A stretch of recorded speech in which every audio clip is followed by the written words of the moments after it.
Good morning, everyone. This is the fifth unit of first chapter of history, French Revolution, and in this unit, we will discuss about the abolition of slavery. Abolition क्या होता है? Abolition होता है ख़त्म करना, हटाना, किसका? Slavery का। जो स्लेवरी सिस्टम था, जो दास प्रथा थी, वो किस तरह से अबोलिश की गई। One of the most revolutionary social reforms of the Jacobin regime was the abolition of slavery in the French colonies. सबसे बड़ा सुधार किया गया था उस समय में। The colonies in the Caribbean मैरिन्स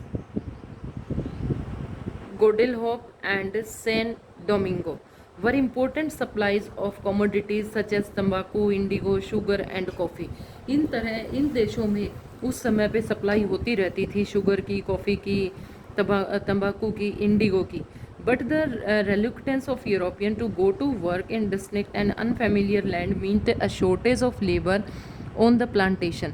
लेकिन उनके जो प्लांटेशन होते थे उसमें बहुत सारे वर्कर्स की काम ज़्यादा होता था, वर्कर्स की शॉर्टेज होती थी।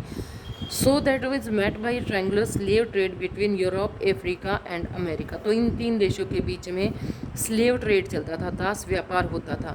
The slave trade began in the 17th century. ये पूछा जा सकता है कि कौन सी सेंचुरी में शुरू किया गया स्लेव ट्रेड। वो था 17वीं शताब्दी में। French merchants sailed from the ports of Bordeaux and Nantes. ये आ गया, ये हमने मैप में भी फिल करना है। स्लेव ट्रेड से रिलेटेड अगर कोई पूछा जाता है तो वो थे नांतेस और Bordeaux. The African coast where they bought slaves from the local chieftains branded and shackled. The slaves were packed tightly into ships for the 3 months long voyage। voyage होती है समुद्री यात्रा। किस तरह से इनको एक स्थान से दूसरे स्थान पर ले जाया जाता था? इन्हें समुद्री यात्रा, समुद्र में शिप में 3-3 महीने लग जाते थे और इनको बिल्कुल ठोक ठोक के वहाँ पर भरा जाता था मज़दूरों को। The Atlantic of the Caribbean there they were sold to plantation. और वहाँ पर इनको किसको बेच दिया जाता था? जो प्लांटेशन ओनर मालिक होते थे उनको। The exploitation of slave labour made it possible to meet the growing demand of European markets for sugar, coffee and indigo. किस लिए इनका एक्सप्लॉयटेशन होता था? क्योंकि जो यूरोपियन मार्केट होती थी वहाँ पर इंडिगो का, शुगर का, इन चीज़ों का बहुत ज़्यादा डिमांड थी। डिमांड कम थी, काम नहीं हो रहा था फैक्ट्रीज़ में, तो उस डिमांड को पूरा करने के लिए बहुत सारे वर्कर्स की ज़रूरत थी। जो डिमांड अब ये स्लेव्स ये पूरा करने वाले थे। Port cities like Bordeaux and Nantes on their economic prosperity the flourishing slave trade. और जो बोर्डेक्स एंड नांतेस है ये इतना किस तरह से अमीर हो गए? क्योंकि ये इस तरह का बिजनेस करते थे स्लेव ट्रेड का। Throughout the 18th century there was a little criticism of slavery in France. 18वीं शताब्दी में थोड़ा थोड़ा लोगों ने आवाज़ उठाना शुरू किया। किसके खिलाफ? स्लेवरी के खिलाफ। The national assembly had long debates about whether the rights of men should be extended for the French subjects including those of colonies, but it did not pass any laws। ये national assemblies में आवाज़ उठाई जाती, क्या इनको भी अपने अधिकार देने का अधिकार है, लेकिन ज़्यादा उनके लिए कोई कानून वगैरह पास नहीं हुआ।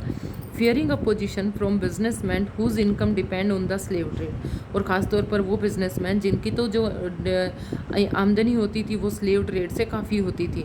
It was finally the convention which is 1794 legislated of free all slaves in the French oppressed possession.